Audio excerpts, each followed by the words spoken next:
Okay, we pick up here with Christ, and we left off talking about his emotions, and I just wanted to, well, I don't know that we mentioned that on 4D, on your page 7, I think.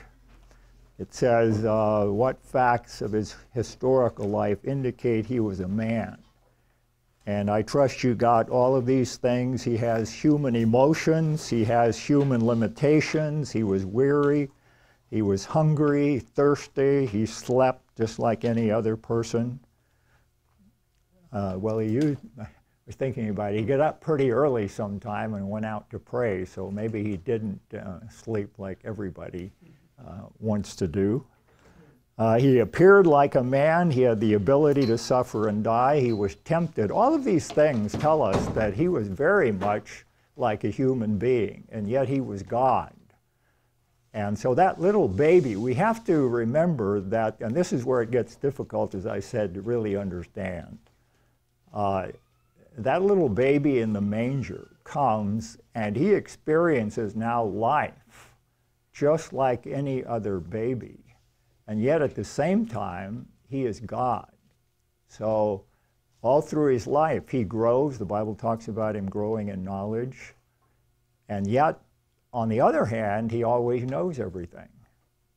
He's weak, and yet at the same time, he's holding all things together while he is a little baby in the manger. And see, that's very hard to understand, this kind of dual psychology. How can he know everything? And exactly when he says, you know, he doesn't know the hour of his return, yet in one sense he does, as God, right? How does one understand that? And I guess what I'm saying is, I'm not sure we can finally do that. But this is where I think some people, make mistakes. While Jesus Christ was a little baby, he was, I think, according to Hebrews and Colossians, holding the world together. While he was limited as to where he could be as a human, he was at the same time omnipresent. Any of you want to kind of explain that to us? What I really want to say here is that you can't say that he left off doing some of these things when he comes to earth. He is, I think, holding the universe together. As the Colossians says, in him all things hold together. That is taking place at the same time as he is here.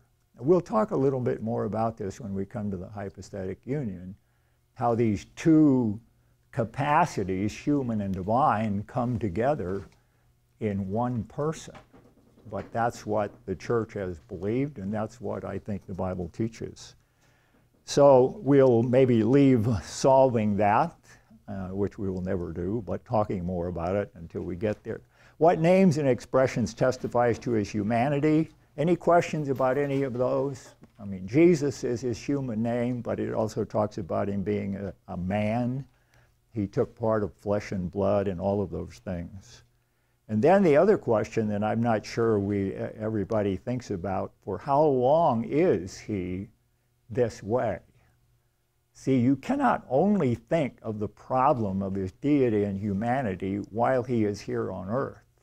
It is true, he comes in a humiliation state, which is temporary. But for how long is he man? What did you find in terms of this? Forever. So you have, is he omniscient as a human in eternity? Do you think Jesus as a human being, now as a human being, do you think once he gets back into glory, goes back to heaven, that now he knows everything? How many of you think that as a human, in other words, he can no longer say what he said, that he didn't know something? Do you think in heaven, as a human, he still doesn't know some things?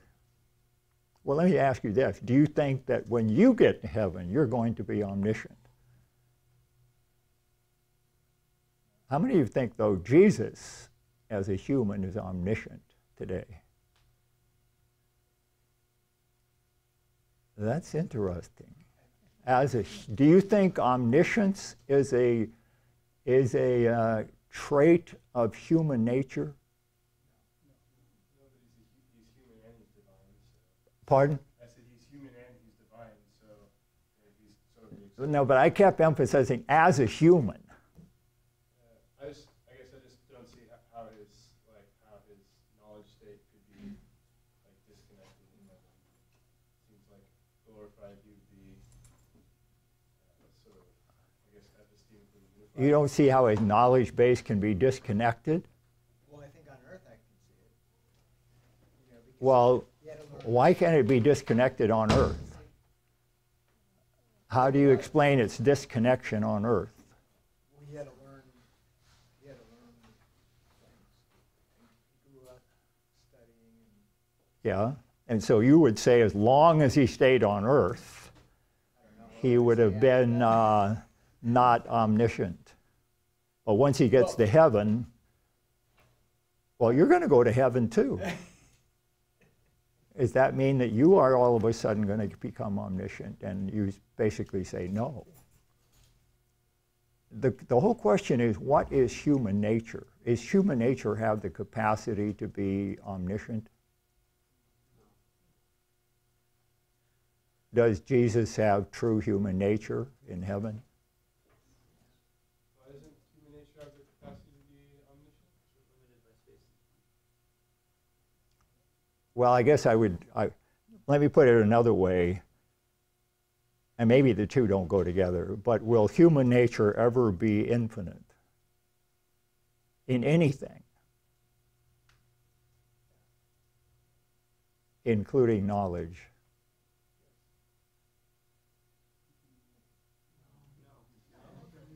Well, I guess you can answer that in your own way. All I'm trying to say is that keep him human throughout eternity, according to the Bible.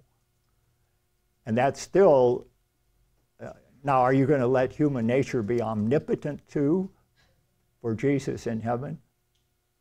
Those of you who want him to be omniscient, would you let him be omnipotent too? How about omnipresent? You're not going to do that, are you? Do you think he can be omnipresent as human? I don't see. We have to remember what a human is. He's a finite, created, and I would dependent, and I guess finite says limited. And so I don't know what aspects can then be sort of unlimited, which omni sort of suggests.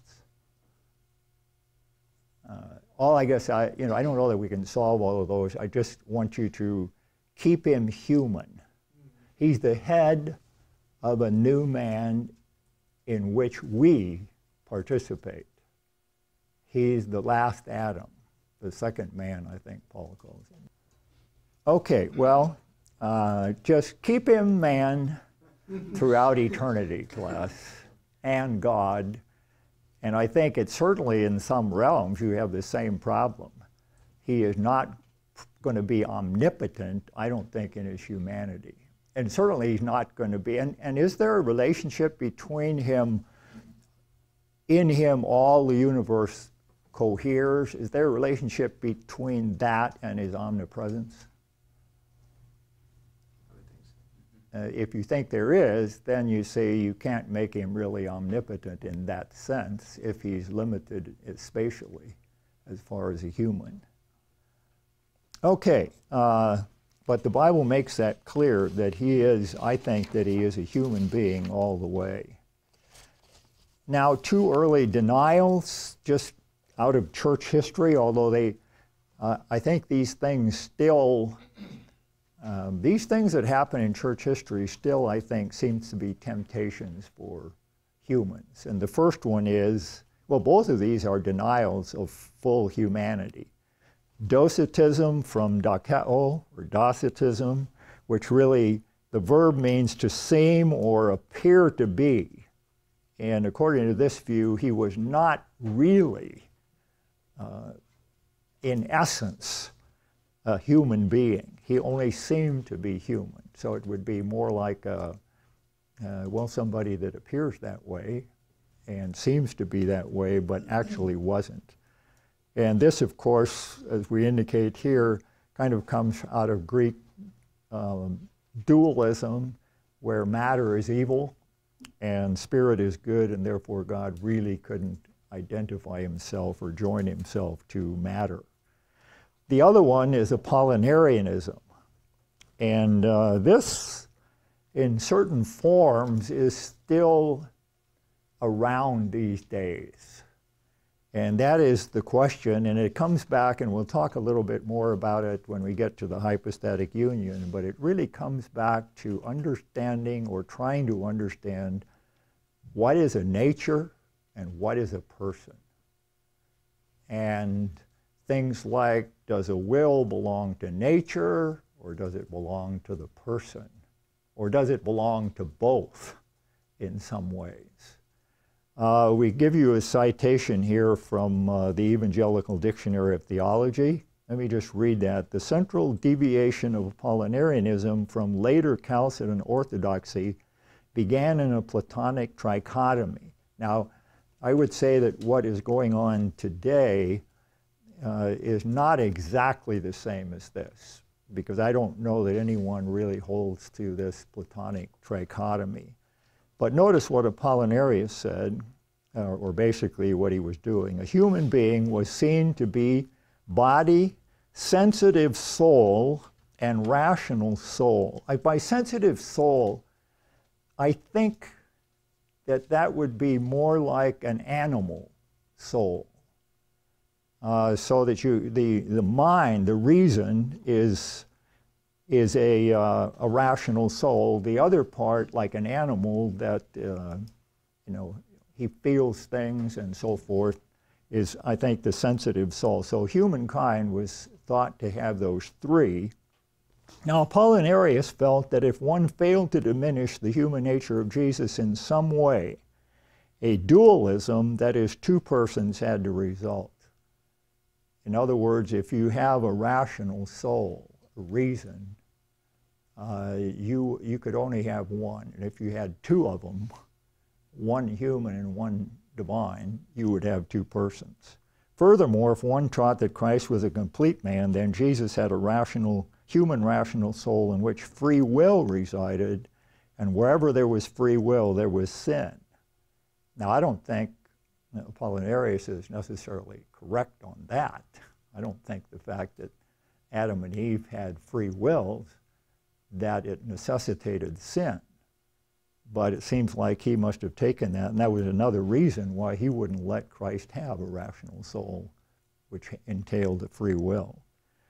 Therefore, it followed that the Logos assumed only a body and its closely connected sensitive soul. The Logos, or Word himself, took the place of the rational soul, or spirit, or nous, the Greek word for mind, in the personhood of Jesus.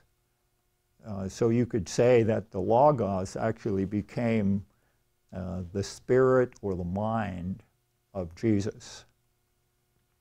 And then the other statement from Kelly, he says, the Logos was both a directive, intelligent principle, I can understand that, in Jesus Christ, and also the vivifying principle of his flesh. Now that's a little bit harder for me to understand if the sensitive soul is the same thing as an animal, because I would take it that in an animal, the sensitive soul or the spirit is what vivifies the flesh. But according to Kelly, Apollinarius saw the Logos as both kind of the mind and the ultimate source, vivifying life force in the body. Okay, let's just hold off discussing that at this point until we go to the hypostatic union and try to understand how he could be two natures in one person, and talk about that. Let's go to the method of the incarnation, the virgin birth. And the first question, is the virgin birth predicted in the Old Testament? And usually Isaiah 7:14 is the main verse that people refer to. A virgin will conceive and give birth to one called Emmanuel. Now, the problem with that is that it seems, and if you have your Bibles, let's turn to Isaiah 7:14. To understand this a little bit and the problem that it raises, we need to look at the context a bit.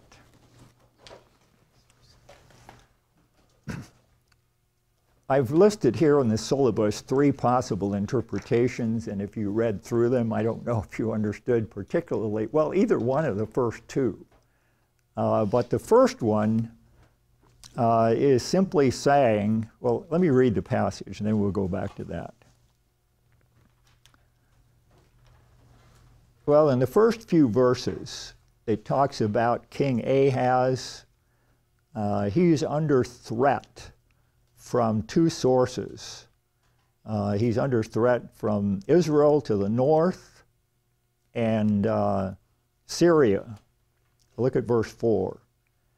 Take care and be calm, have no fear, and do not be faint-hearted because of these 2 stubs of smoldering firebrands on account of the fierce anger of Rezin and Syria, the son of Remaliah. So the king of Judah is threatened by the northern kingdom and also by Syria.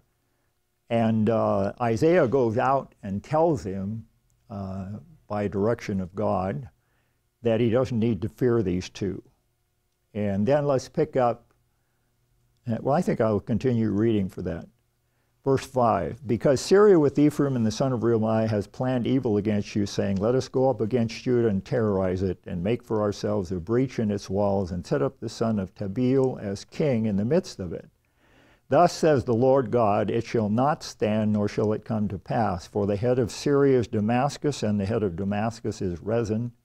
Now within another 65 years, Ephraim will be shattered, so that it is no longer a people, and the head of Ephraim is Samaria, with the head of Samaria is the son of Remaliah. If you will not believe, you surely shall not last. Then the Lord spoke again to Ahaz, saying, ask a sign for yourself from heaven your God. Make it deep as Sheol or high as heaven. In other words, God has just promised that he's going to get rid of these 2 threats. And now he's offering a sign to Ahaz, the king of Judah. And Ahaz says in verse 12, I will not ask, nor will I test the Lord. Then he said, that is Isaiah, listen now, O house of David, is it too slight a thing for you to try the patience of men, that you will try the patience of my God as well? Therefore the Lord himself will give you a sign. Behold, and whenever you have a behold, Hebrew hine, or hinel, that's something very important. And so he says, behold, a virgin will be with child and bear a son, and she will call his name Emmanuel. Now here's where the problem comes in.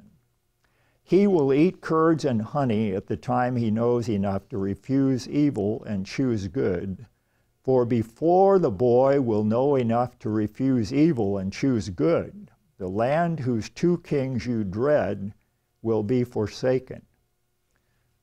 The problem comes in particularly in verse 16, where it seems like the birth of this child is going to be a historical sign that Ahaz will see in his time. Now the first view of this is E.J. Young, who wrote the first edition of the NIC commentary on Isaiah. And he was a good conservative man, taught Old Testament at Westminster Seminary back in Pennsylvania.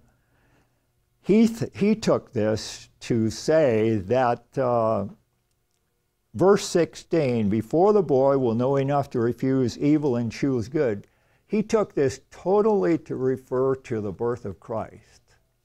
And so what, in essence, he did is that simply was a time frame from the birth of Christ until he reached, let's say, ethical maturity, know good and evil. This period of time, he transported it way back here in the time of Ahaz. And it's just a period of time before, you could almost say, before a child can grow to ethical maturity, in that short a time, these people will be gone. The problem with that, of course, is there's no birth back here to prove that right or wrong. You see, there's no historical birth in the time of Ahaz when this prophecy is being done. On the other hand, he wanted it to be a virgin birth. And the virgin birth of Christ obviously took place more than 800 years later, or around 800 years later. So he just transports the length of time that is mentioned there and uses that to measure this time when these two kingdoms will be gone. Any questions on that, on his view? To me, I think it really has a problem because it seems like that this is going to be historical evidence in the time of Isaiah and Ahaz. Now, the second one becomes a little more complicated, as you can see by all of that writing from Kyle and Dalich, or it's Dalich, I guess. This one, let me try to explain this without reading all of this.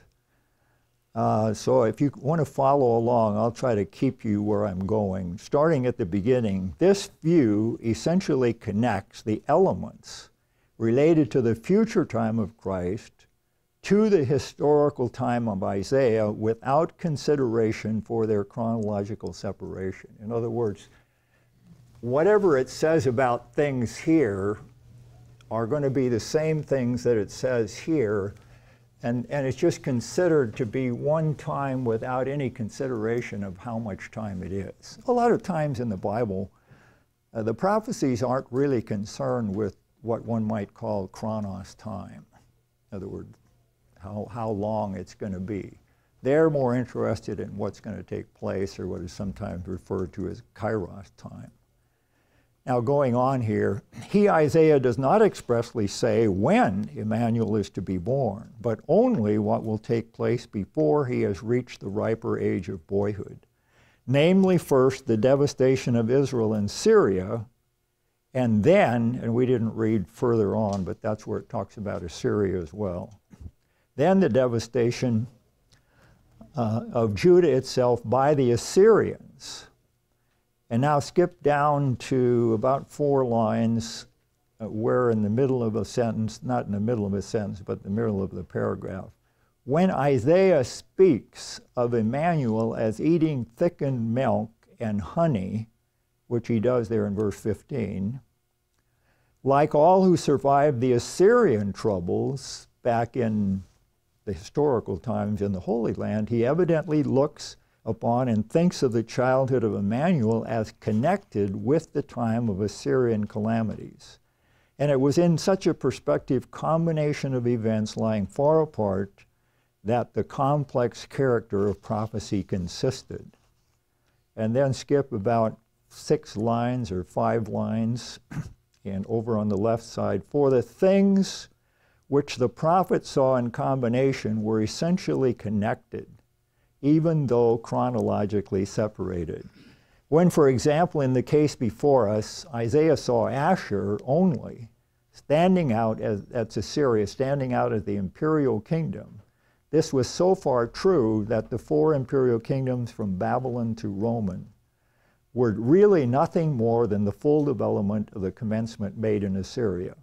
And when he spoke of the virgin, the son of the virgin, as growing up in the midst of the Assyrian oppressions, this also was so far true that Jesus was really born at a time when the Holy Land, deprived of its previous abundance, was under the dominion of the imperial power, and in a condition whose primary cause was to be traced to the unbelief of Ahaz. Moreover, he who became flesh in the fullness of time did really lead an ideal life in the Old Testament history. So I don't know if you understood that, but he really sees Assyria is here,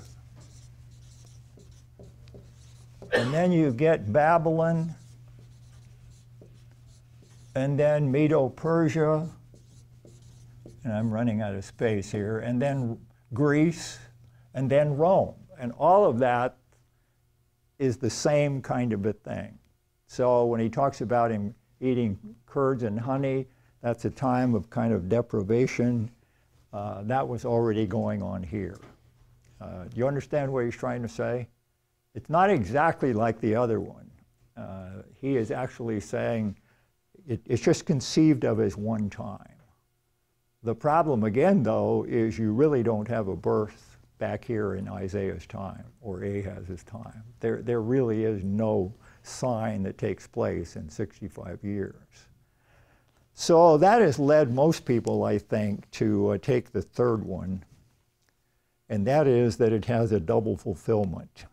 There is a historical fulfillment in the time of Isaiah and Ahaz, and notice the first few verses of chapter 8. Then the Lord said to me, take for yourself a large tablet and write on it an ordinary letter, swift as the booty, speedy as the prey.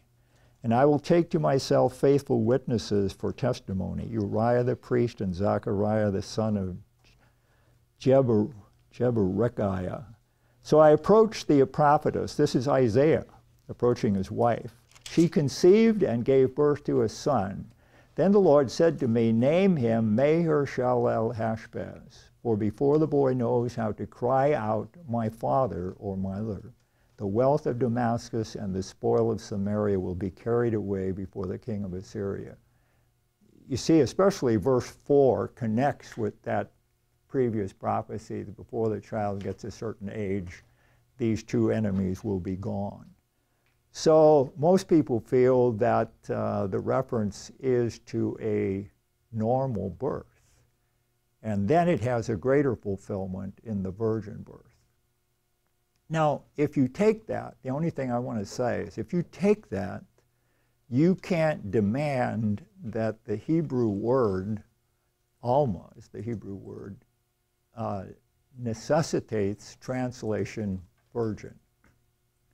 Because obviously this is not a virgin birth, the first one.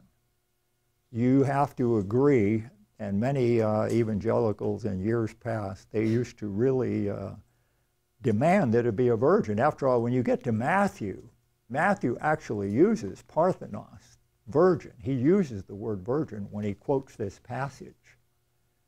And I'm not sure, maybe some of you know, does the Septuagint use Parthenos in the Greek translation of Isaiah 7:14? I should have looked that up.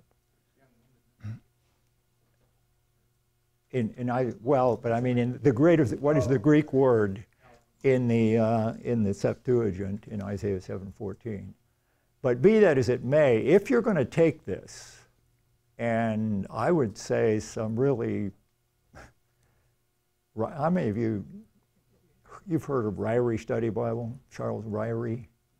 In his study Bible, and there's no one that's more conservative than Ryrie, I can vouch for that.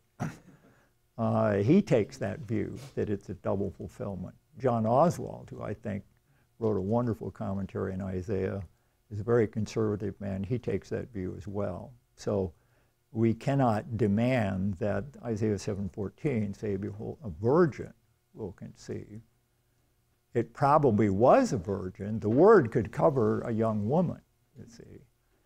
But it isn't strictly a word like Parthenos is. Yes? It has Parthenos? Okay. Well, then they already knew, or they took it as that. Okay, any questions on that? To me, the double fulfillment is the only way you're really going to get a sign for Ahaz in the historical time and prove, in a sense, what God is saying, which is fundamentally what a sign is for. Okay, Micah 5:3, the prophet says the woman speaks of the woman with child, and here I won't be dogmatic on it. I tend to think it is a reference to the birth of Christ, but there are some good people, like we mentioned, Bruce Walke is one of them, who thinks that it's simply a metaphor for Israel, and therefore one can't be really dogmatic. I don't know, interpreting the Bible to me is kind of an interesting thing. There are some people that want to, I don't know if you, maybe they're called minimalists. They will see only a minimum as far as anything beyond a strict, how should I say, historical context. And then there are the ones that feel that God says some things that really mean more than the historical context might totally support. So I tend to think a little bit more in the latter way. Any questions on the Old Testament? It's not clearly taught that much in the Old Testament, you have to say. Okay, yes? In that line, how would you put the Genesis 3 passage that he said? Would you view that as a reference to the Messiah? I think it's a reference to the Messiah.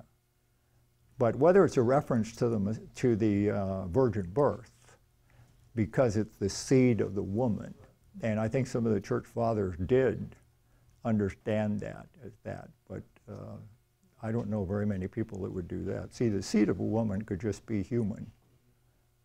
It is interesting, though, I think, that most of the time it talks about the seed of Abraham, the seed of David, and of men, that it's just the seed of the woman. So I guess from what I just said, I should probably be willing to expand and take that greater meaning, which it very well could be.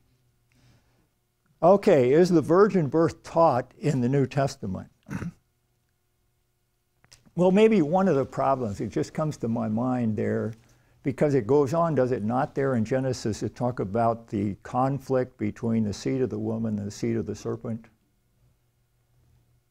See, now that's the question, I think, because does the seed of the woman there just refer to the Messiah, or does it refer to a conflict between humanity and evil forces? And maybe that's why most people don't take it that way, because they think it refers to a wider range than just the one person. Okay, the New Testament, what facts in the birth narratives indicate a virgin birth? Any question about that? Seems to me that some of these things in Matthew and Luke are just explicit. She was pregnant with child before she had any relationships with a man. And you just can't get away from what Matthew and Luke say. And furthermore, the conception is explained as done by the Holy Spirit. She conceived by the Holy Spirit. So it is very, very clear in the Bible, in Matthew and Luke. Do genealogical records indicate it? Look at Matthew 1. And it's not always easy to see in the English translation. But you can see there is something different. The problem is the English does not, at least mine doesn't do that. All the way through this genealogy, mine, the New American Standard, basically has this form. Look at verse 2. To Abraham was born. It looks like it's passive. King James used to be better. Abraham begat. Remember all the begats? What does NIV say? Anybody, most of you have NIV, I probably, or many of you do. What does it say throughout Matthew? Look at verse 2. Anybody have NIV? Yeah, it just says Abraham was the father of Isaac, Isaac the father of Jacob. Okay, see, that's a little bit ambiguous too, as far as the verb is an active verb. Abraham begat, so and so, and all the way down through there. Until you come down to verse 16. You see, and verse 16 literally is this, and Jacob begat Joseph, active, the husband of Mary, by whom was born, passive, Jesus. See, if he was the son of Joseph, it would have said, Jacob begat Joseph, and Joseph begat Jesus. But it says, Jacob begat Joseph, the husband of Mary, by whom, feminine, was born passive, Jesus, who is called Christ. So it's quite clear there that that's not just a normal birth, but it seems to clearly indicate that it's a different birth and that Mary is the one through whom Jesus was born. Okay, over in Luke 3:23, you also have a kind of a distinction here that gives evidence that Joseph was not the father. In verse 23, it says, when he began his ministry, Jesus himself was about 30 years of age, being supposedly the son of Joseph, the son of Eli. So I think you should put in parenthesis, being supposedly the son of Joseph should be in parenthesis. So that's clear that Luke wants to make it evident that he was not the literal son of Joseph.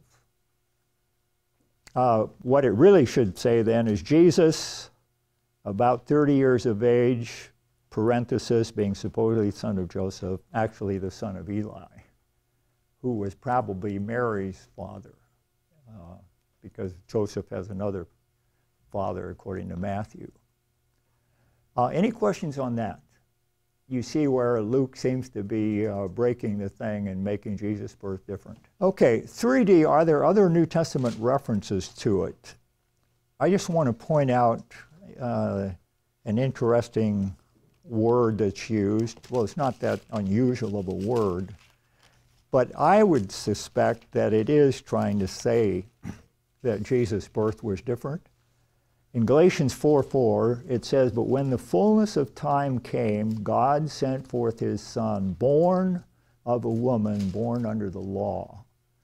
Now, the verb used here is the Greek word ginomai.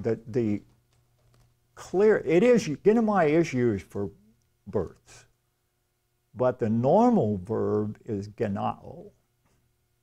And here he uses ginomai. Now, the reason I would say that it's might look to a different birth is because if you look in chapter 4 and verse 24, where you have another birth, this contains an allegory, for these women are two covenants, one proceeding from Mount Sinai, bearing children. The word is genao. In other words, the normal word for giving birth, the more normal one, I would say. And then down in verse 29, you have the same thing. But as at that time, he who was born, genao. But in verse 6, or verse 4, I should say, you have this different word. So you could say what he's saying in Galatians 4, that God sent forth his Son, who, ginomai means to come to be, who came into being through Mary. It doesn't necessarily mean just a normal birth here, it seems to me. I don't know that I would be dogmatic, but the fact that he uses the other one in the same context for obviously normal births, and this one in this context suggests it could be different. Other than that, and we'll mention this, the virgin birth is not a big teaching in the New Testament. You see, you just find it in 2 Gospels and possibly here in Galatians, and that's it.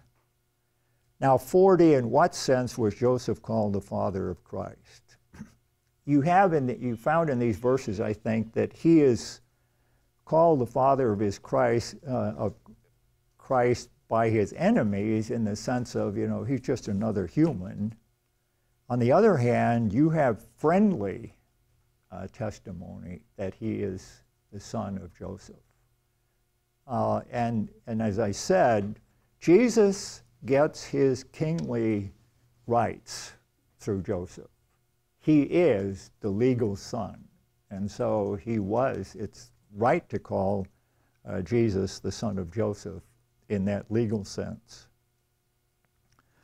Okay, now the question that we were talking about, is the virgin birth a significant doctrine? Obviously, you know, there's been a lot of debate.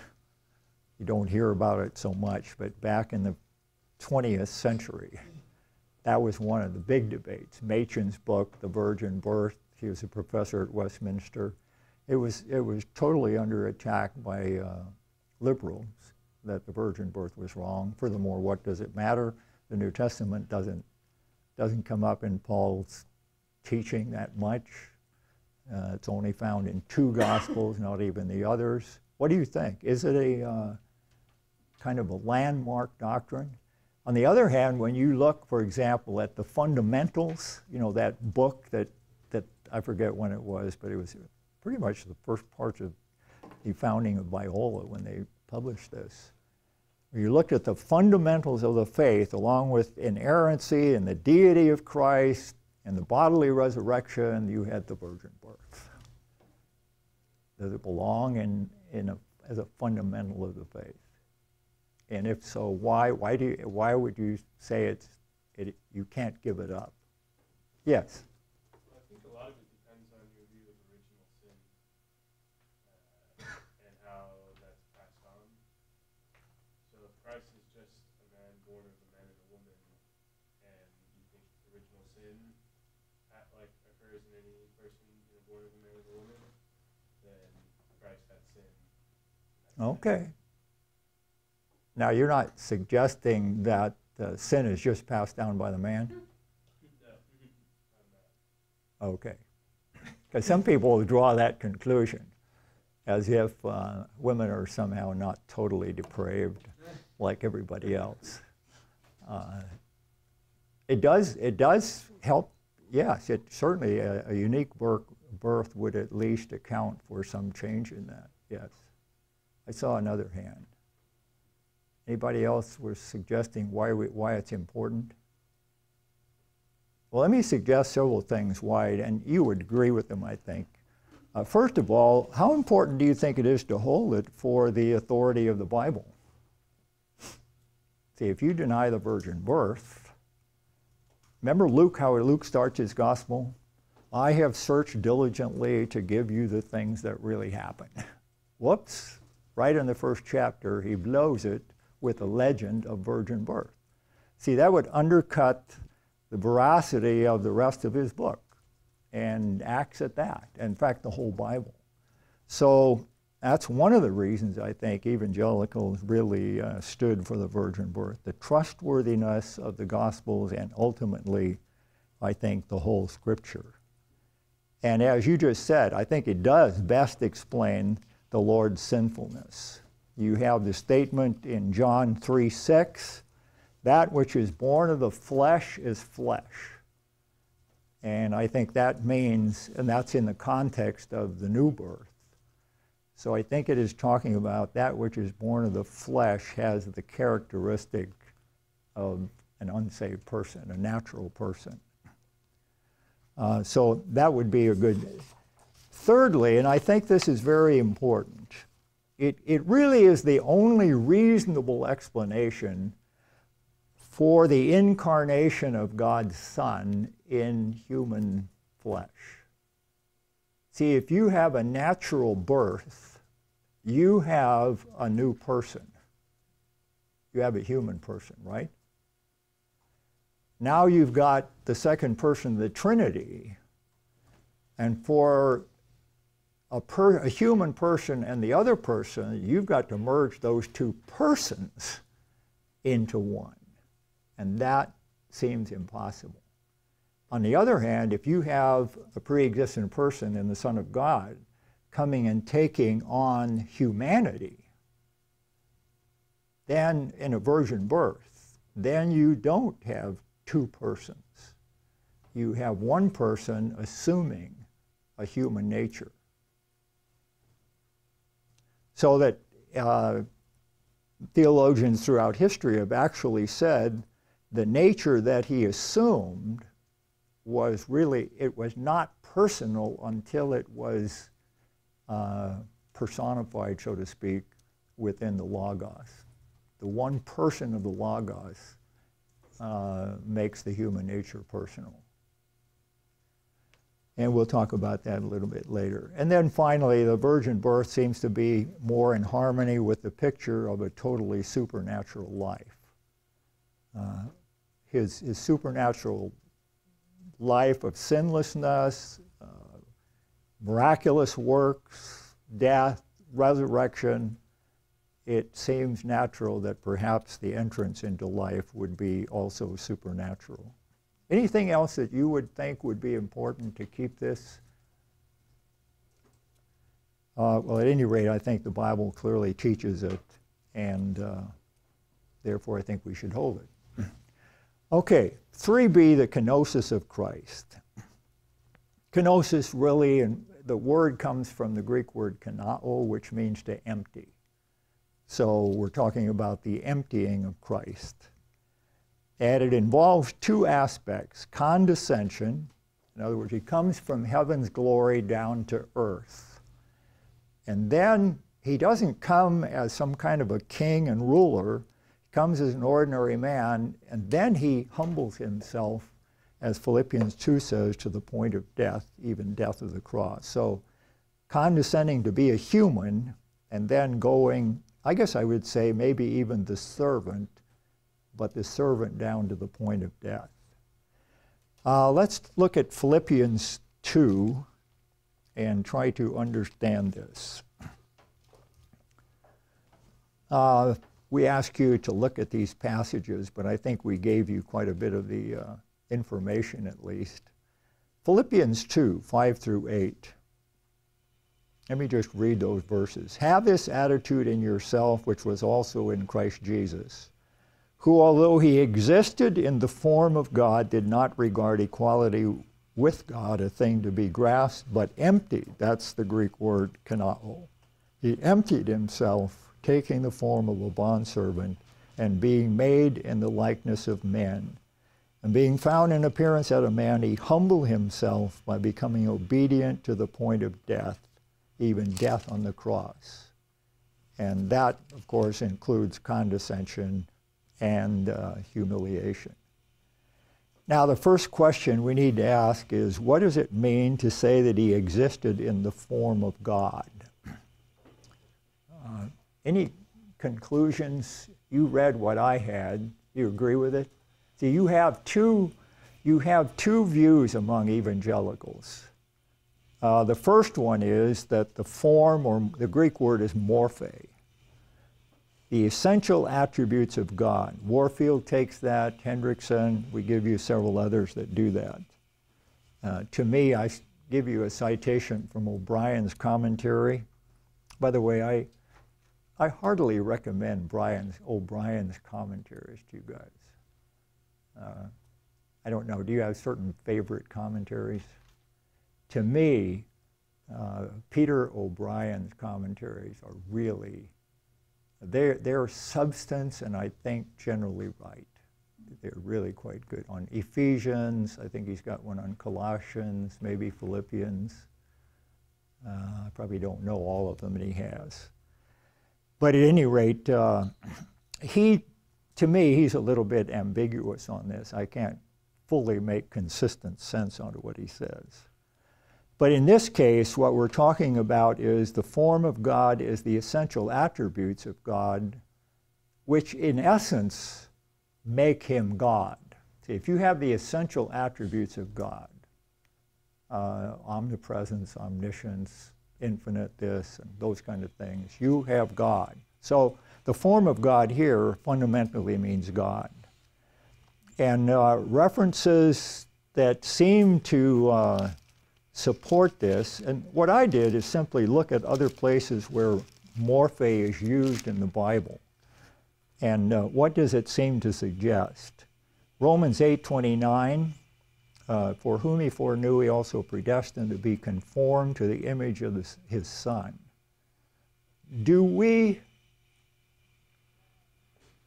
in our growth as Christians, are we changing our nature as we grow? See, that's what this would say. It soon morphe, to be conformed, to take on the same essential nature as Christ.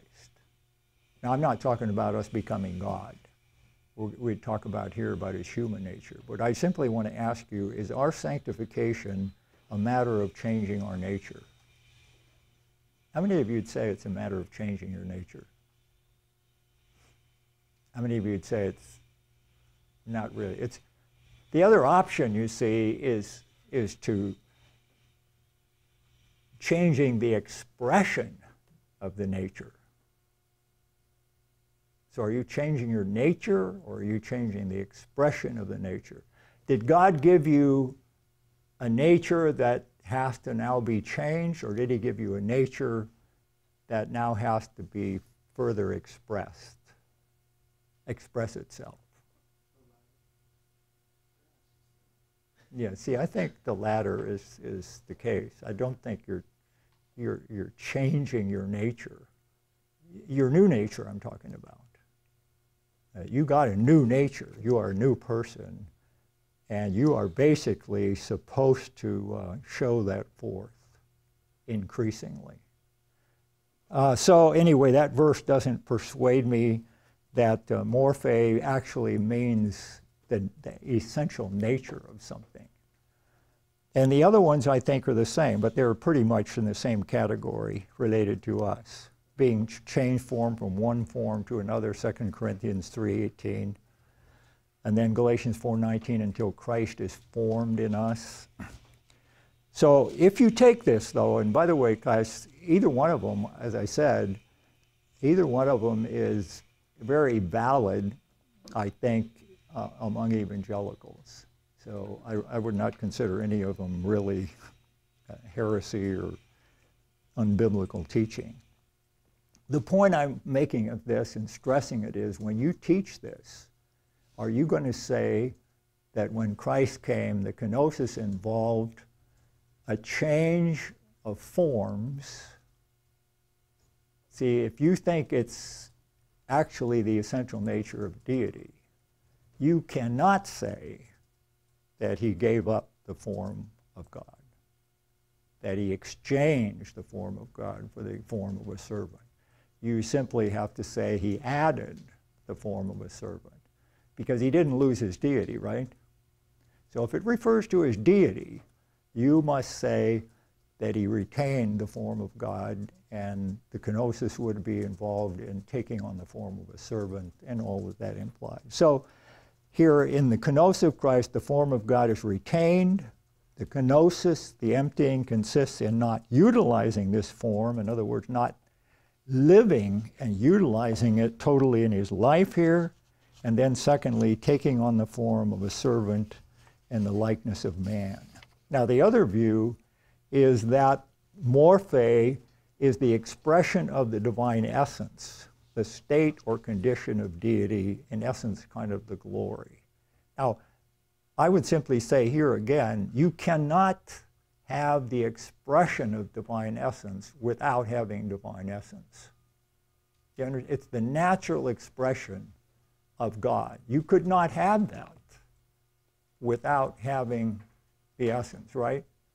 Do you follow what I'm trying to say? That you can't simply have the natural expression of essence without having the essence. So in some sense, it does at least imply the deity of Christ. But I don't think it's talking about his essential attributes. I think it's talking about the way those attributes naturally express themselves in God. And if you think of God naturally, you don't think of him as a man walking a dusty road in Palestine. You think of him somewhere in such magnificent light that you couldn't even look at it without getting blinded. Isn't that the way you think of God, as his natural expression? Let me share some thoughts here on 3 Greek words that will help us to understand that are used in the Bible. You have, well, the word morphe. Well, let me start with ousia.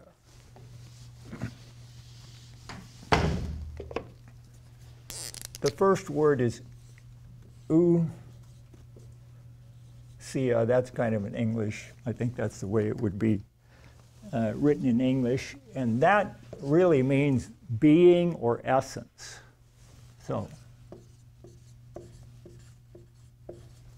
and then you have morphe.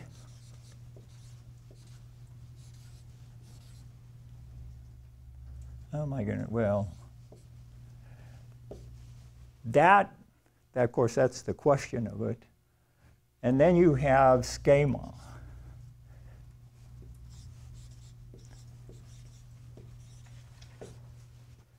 Now, look at Romans 12. I just want to illustrate at least schema and morphe. Romans 12:2, it says this: do not be conformed to this world. Now notice the word form in that English word. Do not be conformed to this world, but be transformed by the renewing of your mind. See, the first formed in conformed is schema. The second one, be transformed, the form is morphe. Now, let me illustrate these, and I think this is the way these words work. This is an illustration I got from somebody, some commentary. How many of you know what an apple tree looks like? Okay. There's an apple tree has a basic essence, right? You know, the structure of the tree or so forth. The DNA of the apple tree, I guess, is different than a pear tree or a pine tree or something like that. Okay, that would be the ousia of it. Then there is a natural form of the apple tree that it has all year round. And the apple trees that I grew up picking in Oregon, they tend to have scaly bark, kind of a short trunk, and you can picture the rest of it. But that's its fundamental natural expression of its ousia. That's its morphe. Then throughout the year, you have leaves come out, beautiful blossoms, apples, and then bear. That's the change of schema.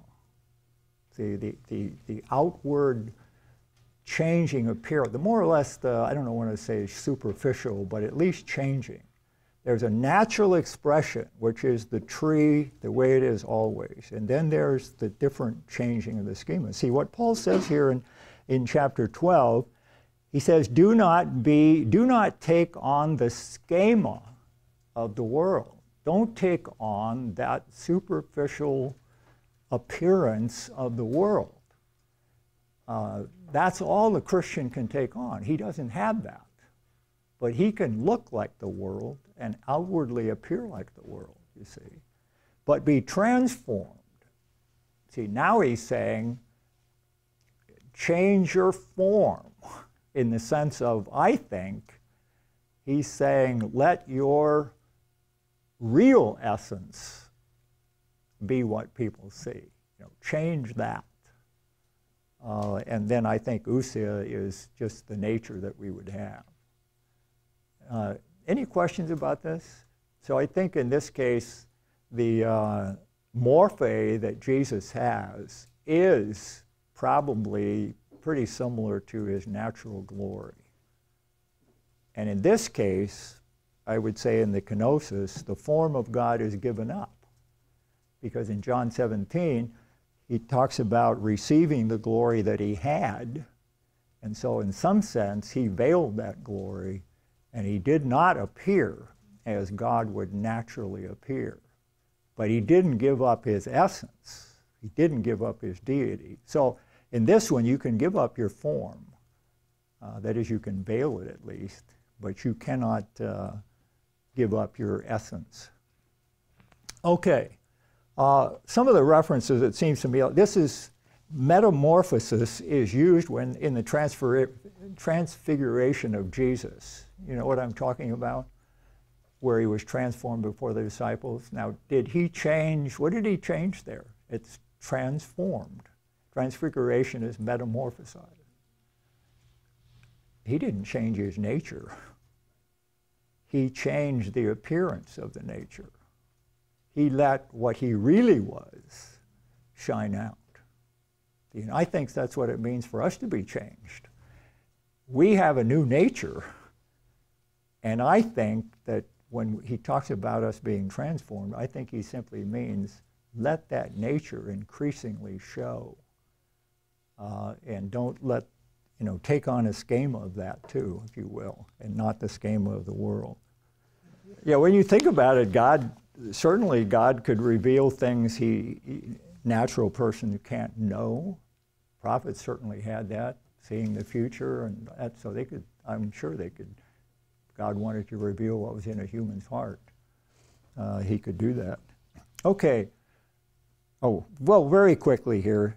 Equality, the word in Greek is neuter, so I think it refers, when it says in Philippians 2, he did not regard equality with God. I think that refers to an equal state.